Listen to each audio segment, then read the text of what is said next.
आनंद कंद, अरुणा करुणालय, परब्रह्म परमात्मा, पीतांबरधारी, योग योगेश्वर, द्वारिकाधीश भगवान श्री कृष्ण की बांगमयी मूर्ति। साप्ताहिक दिवसीय श्रीमद् भागवत महापुराण कथा।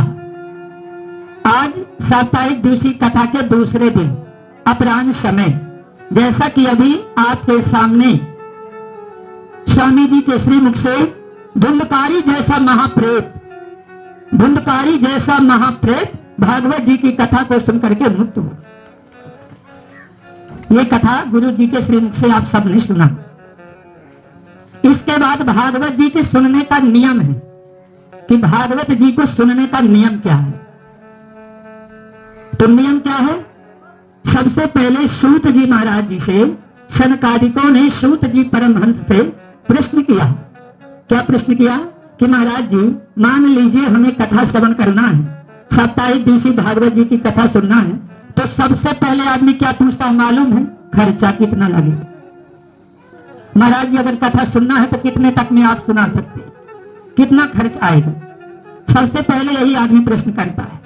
ठीक यही प्रश्न शनकादिकों ने सूत जी परमहंस से प्रश्न किया कि महाराज जी, अगर हमें भागवत जी की कथा श्रवण करना है तो लगभग कितना खर्च आ जाएगा? तो सूत जी ने क्या कहा? विवाहे यह दृषि वित्तम तादृशी परिकल्पये। जितना हम अपनी बच्ची की शादी में खर्च करते हैं, जितना खर्चा कन्या के विवाह में लगता है ना, लगभग उतना ही परिकल्पये, उतनी कल्पना कर लेना चाहिए कि लगभग उतना ही खर्च आएगा भागवत जी की कथा सुनने में, जितना विवाह में लगता है। अच्छा महाराज, ये बताइए कौन से महीने में कथा सुनना चाहिए, किस तिथि को सुनना चाहिए और किस दिन से सुनना चाहिए? अगला प्रश्न। तो कहते हैं सूत जी ने कहा, दिना नाम नियमो नास्ति सर्वदा श्रवणम मतम। दिना नाम नियमो नास्ति, भागवत जी की कथा सुनने में दिन और मुहूर्त की आवश्यकता नहीं है। भागवत जी बस नहीं, 18 पुराणों में कोई भी पुराण हो, दिना नाम नियमो नास्ति, दिन और मुहूर्त की आवश्यकता नहीं है। जिस दिन मन में इच्छा हो जाए, यही बात सत्यनारायण भगवान के कथा में भी लिखी है, पहले अध्याय में, यस्मिन तस्मिन दिने मर्त्यो भक्ति श्रद्धा समन्विता। जिस दिन मन में इच्छा हो जाए उसी दिन भगवान की कथा सुन लेना। लेकिन इतने पर भी अगर आत्मा में संतुष्टि नहीं बनती कि कोई अच्छा महीना हो, कोई अच्छी तिथि हो, तो उस आत्म संतुष्टि के लिए तब क्या कहते हैं? नभस्यास। बच्चों को शांत करिए थोड़ी। नभस्य आसुनिर्योजोचा मार्गशीर्षे शुचिर्नभः एते मासा कथा आरंभे श्रोत्राणाम मोक्ष सूचितः। नभस्य आसुनिर्योजोचा, सबसे पहले कहते हैं कार्तिक। कार्तिक के महीने में शीते पक्ष, शीत पक्ष माने शुक्ल पक्ष में, उजेली पक्ष में अमावस्या होगी। इसके पश्चात नवस्य आश्विन, आश्विन माने होता है कुमार, कुमार के महीने में, और मार्गशीर्ष, मार्गशीर्ष माने अगहन। अगहन का महीना भगवान कृष्ण ने गीता में कहा है 10वें अध्याय में अर्जुन से कि मासा नाम मार्गशीर्षो अस्मि, महीनों में अगहन का महीना मैं ही हूं। तो अगहन का महीना होना चाहिए, फिर माघ और बैसाख। लेकिन ब्रह्मवैवर्तक पुराण में श्रावण महीने को भी परम पुनीत माना गया है। श्रावण महीने में भी भागवत जी की कथा मोक्षदायी होती है। इन मास महीनों में अगर भगवान जी की कथा हो तो अत्यंत मोक्ष सूचक, किसको? श्रोत्राणाम, श्रोताओं को मोक्ष की सूचक होती है। अच्छा महाराज जी, तिथि कौन सी होनी चाहिए? तिथियों में प्रतिपदा से लेकर के पूर्णिमा तक कोई भी तिथि हो। एक तिथि वर्जित मानी गई है विष्णु पुराण के अनुसार और भागवत जी के अनुसार। वो कौन सी तिथि है? द्वादशी। किसी भी पुराण की बैठकी द्वादशी को नहीं करना चाहिए। द्वादशी के दिन किसी भी पुराण की बैठकी नहीं करना चाहिए। क्यों नहीं करना चाहिए? क्योंकि द्वादशी के दिन बलराम जी को ब्रह्म हत्या लग गई। बलराम जी ने सूत जी का वध कर दिया था द्वादशी के दिन, इसलिए द्वादशी तिथि वर्जित मानी गई किसी भी पुराण में, कोई भी पुराण हो। अच्छा महाराज जी, अब ये बताइए, ये तो आप सब कुछ आपने बताया, लेकिन ये बताइए कि अगर 7 दिनों तक हमें कथा श्रवण करना है विवाह यज्ञ कथा श्रवण करना है तो उसमें भोजन की व्यवस्था क्या होना चाहिए, कैसे कथा सुने। तो ऐसे तो बतलाया गया है, सूत जी ने कहा था कि महाराज अगर हो सके तो 7 दिनों तक निराहार रह के कथा श्रवण करें। पहला नियम निराहार। सनकादिकों ने कहा महाराज जी बड़े मुश्किल की बात है, अगर कोई निराहार नहीं रह सकता तो क्या वो भागवत जी की कथा नहीं सुन सकता। तो कहते हैं कि अगर निराहार नहीं रह सकता तो एक टाइम फल फूल प्रसाद ग्रहण करके दूध वगैरह लेकर के और 7 दिनों तक भगवान की कथा श्रवण करे, वो भी एक ही बार करे, चाहे दिन में कर ले चाहे शाम को करे। तो फिर सनकादिकों ने कहा नहीं महाराज जी, अगर फल फूल और दुग्ध में आत्मा संतुष्ट नहीं होती तो क्या करें। तब कहते हैं कि एक टाइम सात्विकी आहार कर ले, भोजन कर ले।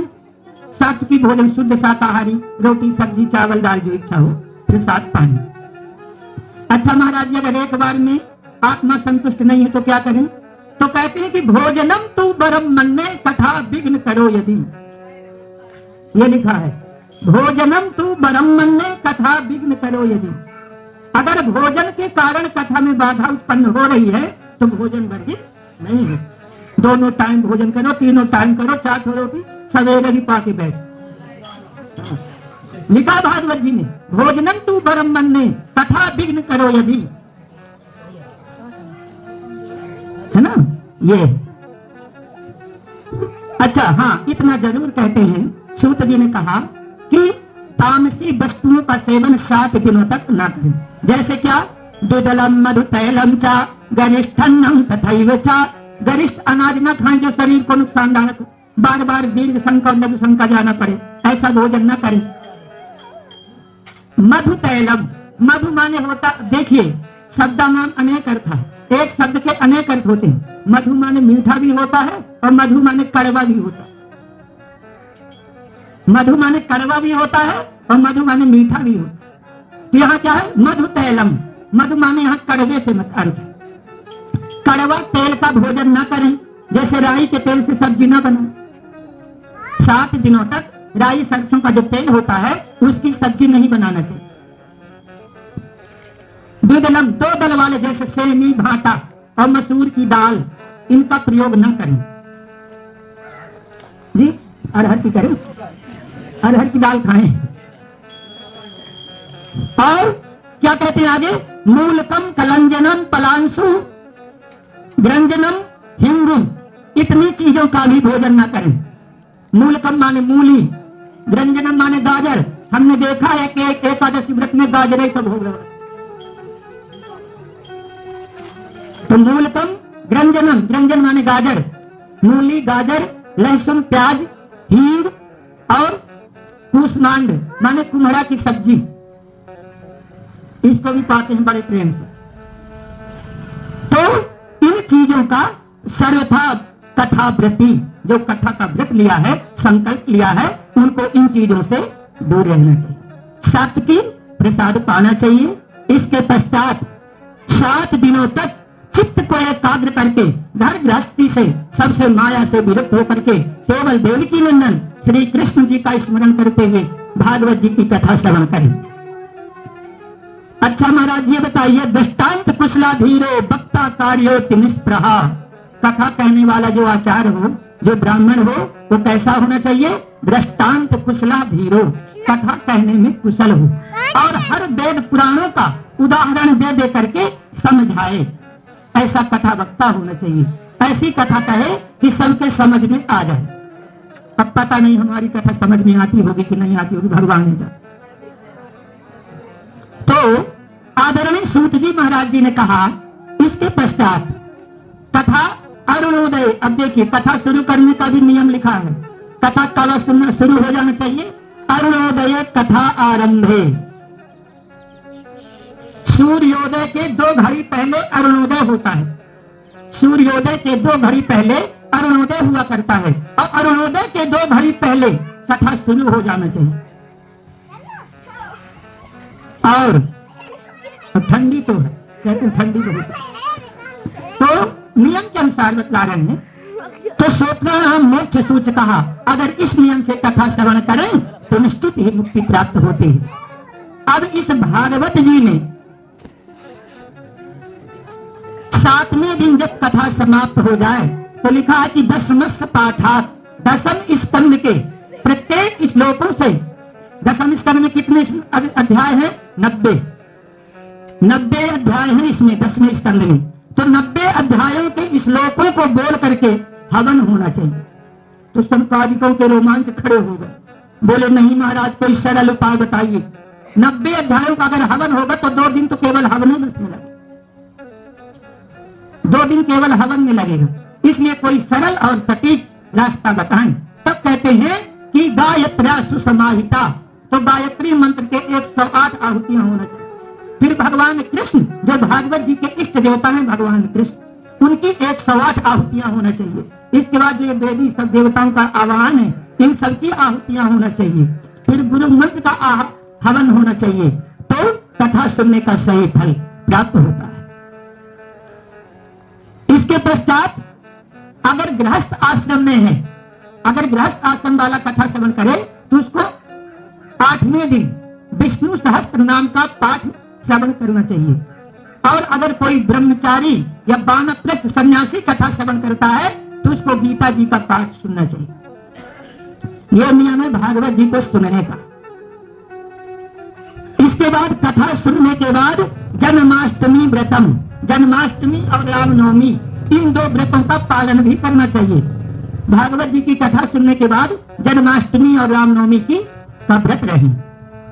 और अगर भागवत जी की कथा सुने हैं तो वाल्मीकि रामायण अवश्य सुनना चाहिए। अन्यथा भागवत जी की कथा ऐसी है, भविष्योत्तर पुराण के पाताल खंड में बतलाया गया है कि जैसे राख में हवन कर दे। कृष्ण कथा के बाद अगर राम कथा नहीं हुई तो कोई अर्थ नहीं। तो आदरणीय परम पूजनीय सूत जी महाराज जी कहते हैं कि हे सनकादिको, इन नियम के अनुसार भागवत जी की कथा श्रवण करें और भागवत जी का दान करें अपने पूज्य गुरु महाराज जी को। सुंदर, वैसे तो क्या लिखा, पलत्रयम, 3 पल का सोने का सिंहासन बनवाएं और उसमें भागवत जी को रखें और फिर गुरु महाराज जी को दान करें। इसके पश्चात गोतर्पण करें। इन नियमों के साथ ब्राह्मण भोजन कराएं, उनकी पत्नियों के सहित भोजन कराना चाहिए। इन नियम के अनुसार अगर कथा श्रवण करेंगे तो निश्चित भगवत प्राप्ति होगी। ये तो महात्मा रहा, समय बहुत कम है और हिरण्याक्ष वध तक की कथा आज होना चाहिए। तो पारायण का अपना हो गया, कोई दिक्कत नहीं है। भागवत जी में लिखा अर्थ भले छूट जाए लेकिन श्लोक नहीं छूटना चाहिए। तो आदरणीय सूत जी महाराज जी कहते हैं कि जन्माद्यो यस्य तो अन्वयादिर्तस्य चार्थे सुविज्ञा स्वराट तेने ब्रह्म हृदयादिकमे लोयन्ति यति सूर्यः। देखिए हर पुराण, थोड़ा शांति बनाएंगे माता जी। तो विष्णु पुराण में जब विष्णु पुराण की कथा हुई तो सूत जी महाराज जी ने विष्णु भगवान का मंगलाचरण किया। शिव पुराण में शंकर भगवान की स्तुति की गई, नारद पुराण में नारद जी की, नरसिंह पुराण में नरसिंह भगवान की, माने जो जिसकी पुराण है पहले उसकी स्तुति की गई, मंगलाचरण किया गया। लेकिन भागवत जी के देवता कौन है? कृष्ण भगवान। तो इस भागवत जी में कृष्ण भगवान की स्तुति नहीं की गई। पहले मंगलाचरण में सूत जैसा परमहंस ने भगवान कृष्ण की मंगलाचरण में स्तुति नहीं किया। और लगता है आरती करें ना गुरु। हाँ, 6:30 चल रहे। बोलिए कृष्ण भगवान की जय। तो सूत जी महाराज जी कहते हैं कि हे सनकादिको, इसके पश्चात क्या करना चाहिए? तो भगवान कृष्ण की स्तुति ना करके किसकी स्तुति की गई इस भागवत जी में? सत्यम परम धीमहि, सत्य की स्तुति की गई। सत्य कौन है? नारायण भगवान है। और सत्य की बहुत बड़ी विवेचना है। आदरणीय सूत जी महाराज जी कहते हैं, देखिए अब शांति पूर्वक कथा श्रवण करें तो समझ में आएगा कि सबसे पहले यहाँ न शंकर भगवान की स्तुति किया, ना गणेश जी की, न माता आदि शक्ति की, न भगवान राम की, न भगवान विष्णु की और न श्री कृष्ण की, न हनुमान जी महाराज जी। किसी का मंगलाचरण नहीं हुआ भागवत जी में। किसका हुआ? सत्यम परम धीमहि, सत्य की स्तुति किया है सुखदेव परमहंस जी ने। तो कैसे? देखिए, भविष्योत्तर पुराण के 34वें अध्याय में एक प्रसंग आता है। क्या कथा आती है? उत्तर दिशा की ओर, हिमालय पर्वत से उत्तर दिशा की ओर एक विदर्भपुर नाम का नगर है। विदर्भपुर नाम का नगर, उसमें श्वेतांशु नाम के राजा राज्य करते थे। श्वेतांशु नाम के राजा बड़े धर्मानुयायी थे, बड़े सत्यवादी थे, जिनकी सत्य की चर्चा तीनों लोकों में फैली हुई। और उनके नगर में एक हफ्ते में एक दिन बाजार लगा करती थी। बड़े ध्यान से सुनिए इस कथा को कि क्यों सूत जी ने और सुखदेव परमहंस जी ने सत्य का मंगलाचरण किया। तो राजा श्वेतांश की घोषणा थी, उनकी इच्छा थी कि मेरे नगर में, मेरे राज्य में जो बाजार लगती है ना, तो जितने व्यापारी अपना सामान बेचने आते हैं, अगर किसी का सामान किसी दिन नहीं बिकेगा तो उसको मैं उचित कीमत दे करके खरीद लूंगा। मेरे यहां से कोई विमुख होकर न लौटे। ये उनकी सत्य प्रतिज्ञा थी। राजा हरिश्चंद्र जी का नाम सबने सुना होगा। राजा हरिश्चंद्र जी की भांति ही वो भी सत्य प्रतिज्ञ थे। एक दिन उनके सत्यता की परीक्षा के लिए नारायण भगवान आदि पुरुष श्री कृष्ण एक फकीर बाबा का भेष धारण किया और एक पेटी में दुनिया भर का कचरा भर के बाजार में बैठे। एक पेटी कचरा भर के रख लिया, और जब रख लिया तो कहते, अब जो कोई आता पूछते बाबा क्या रखे हैं, तो पेटी खोल के कचरा दिखा देते। तो सब लोग उल्टी सीधी बातें करते, उनको कहते बताओ इतने सयाने आदमी ये बाजार में कचरा बेचने आए, इनके तो कचरा कौन खरीदे। इस तरह से संध्या होने लगी, अब सही बात है कचरा कौन खरीदे। अब वो फकीर महाराज माने कृष्ण चिंतित हुए, लीला दिखाते हुए कि आज मैं अपने परिवार का पालन कैसे करूंगा जब मेरा यहाँ धंधा ही नहीं हुआ, मेरी बिक्री ही नहीं हुई। सभी व्यापारियों का सामान बिक गया था, केवल वही फकीर भगवान बैठे हुए थे। तब राजा श्वेतांश ने समय में एक अपने 2 सिपाहियों को भेजा और बोले कि भैया आप जाकर के देखो बाजार में कोई ऐसा तो नहीं है जिसका सामान न बिका हो, पता लगा के हमें बताना। तो सिपाही दोनों गए, घोड़े में बैठकर बाजार पहुंचे। बाजार में वही फकीर महाराज जी बैठे हुए। उनसे पूछा, महाराज जी क्या बात है, आप क्यों नहीं गए? बोले भैया क्या करूं, मैंने तो ऐसा सुना है कि राजा श्वेतांशु हरिश्चंद्र जी की भांति सत्य प्रतिज्ञ है, सत्यवादी हैं, और उनके राज्य में मेरा सामान नहीं बिका। तो बोले अच्छा ये बताइए कि इसमें रखे क्या है। तो तुरंत उन्होंने पेटी खोला और दिखा दिया। तो पेटी में क्या रखा था? कचरा भरा हुआ। उनके भी शरीर में पसीना आ गया, सिपाहियों के। बोले महाराज जी इसको कौन खरीदेगा? बोले भैया अब न खरीदेगा तो लौट जाएंगे, क्या करें? बोले कि रुकिए हम अपने राजा से सलाह ले आए, फिर आप चले जाएंगे। तब दोनों सिपाही गए, राजा श्वेतांश को पूरा वृत्तांत बतलाया।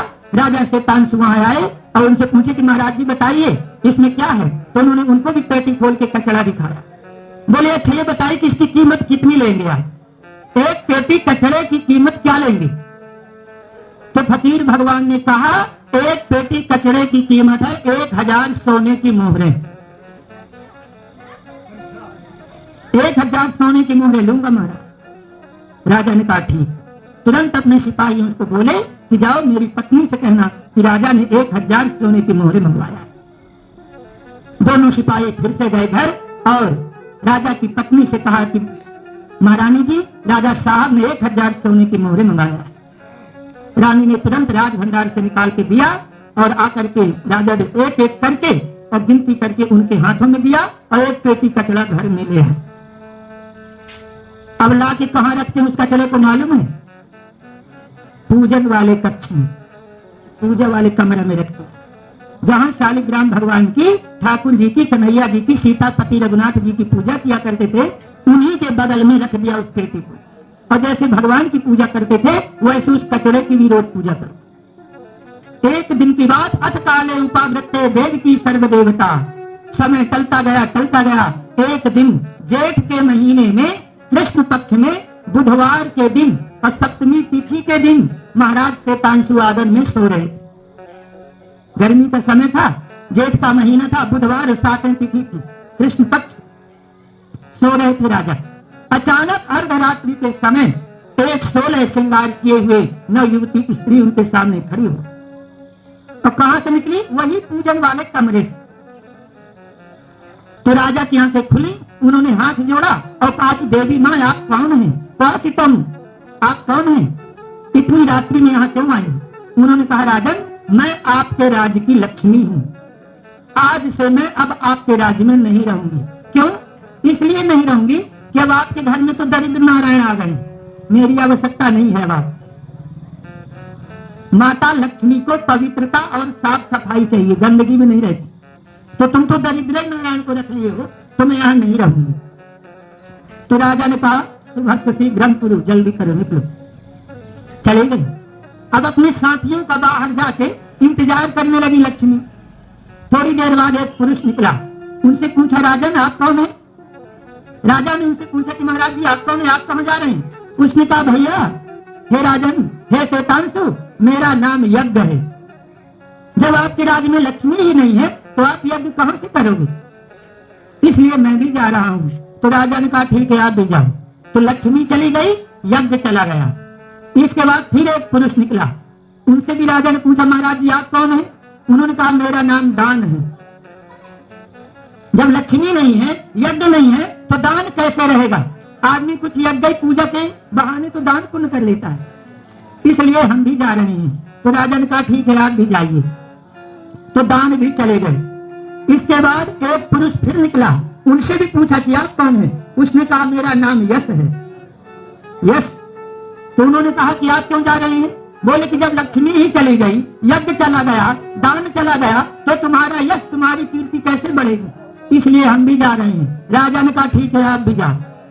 फिर अंतिम में एक पुरुष निकले, श्याम वर्ण के पुरुष, और जैसे वो आए तो कोटि सूर्य समप्रभा, करोड़ों सूर्यों के समान प्रकाश हो गया। राजा ने उनको देखा तो कहा कि महाराज जी आप कौन हैं, आप कहां जा रहे हैं? बोले कि राजन मेरा नाम सत्य है, मेरा नाम सत्य है। लक्ष्मी यज्ञ दान ये सब चले गए तो अकेले सत्य कैसे रह सकता है? तब राजा बिस्तर से उठे और उनके श्री चरणों में दंडवत प्रणाम किया, गिर पड़े और कहते हैं महाराज जी मैंने सबको त्याग दिया, केवल आपको मैंने नहीं त्यागा, आप मत जाइए। अगर मैंने सच्चे हृदय से भगवान की आराधना किया है तो आप रुक जाइए। अगर मैं आपको त्यागा होता ना महाराज जी, तो मैं पागल नहीं हूँ, मूर्ख नहीं हूँ कि मैं 1000 सोने की मोहरें दे करके फकीर बाबा को और कचड़ा खरीद के अपने घर में लाता। मैंने आपको नहीं त्यागा, सबको त्याग दिया। तो जैसे इन बातों को कहा और प्रेम के अश्रु बहाए हुए राजा श्वेतांशु उन महापुरुष के सामने जिनके श्री चरणों में गिरे, तो भगवान चतुर्भुजम शंख गदा रुदायुधम, चतुर्भुजी नारायण के रूप में भगवान ने उन्हें दर्शन दिया और अपने हृदय से लगाया। वही है सत्य नारायण। वही कौन है? सत्यनारायण भगवान कृष्ण। कृष्ण भगवान जब अपनी माँ देवकी के गर्भ में थे तो सभी देवताओं ने सत्यनारायण कह के उनकी स्तुति किया था। इसके पश्चात आगे संक्षेप में चलेंगे समय अभाव के कारण। सूत जी महाराज जी कहते हैं 17 पुराणों की रचना करने के बाद भी, 17 पुराणों की रचना करने के बाद भी महर्षि वेदव्यास जी अशांत रहे, टेंशन में थे, चिंतित थे, उदास थे। और उदास कैसे थे? देखिए सबसे पहले परमहंस वेदव्यास जी ने वेदों के 4 भाग किया। कितने भाग किया? 4 भाग।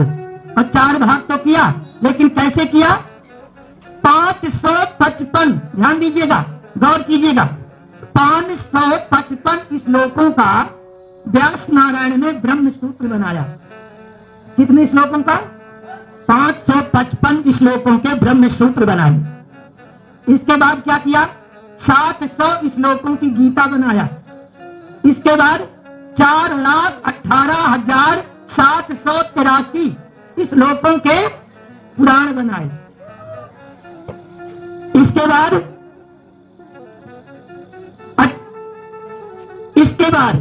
11,997 श्लोकों के उपनिषद बनाए। इसके बाद भी परितापोद्यते व्यासो मुहिते अज्ञान सागरे, इतने पर भी व्यास नारायण अंधकार रूपी संसार में भटकते रहे, अशांत रहे, परितापे विह्वल रहे, व्यथित रहे। क्यों? इतना सब कुछ बनाने के बाद भी व्यास जी की आत्मा संतुष्टि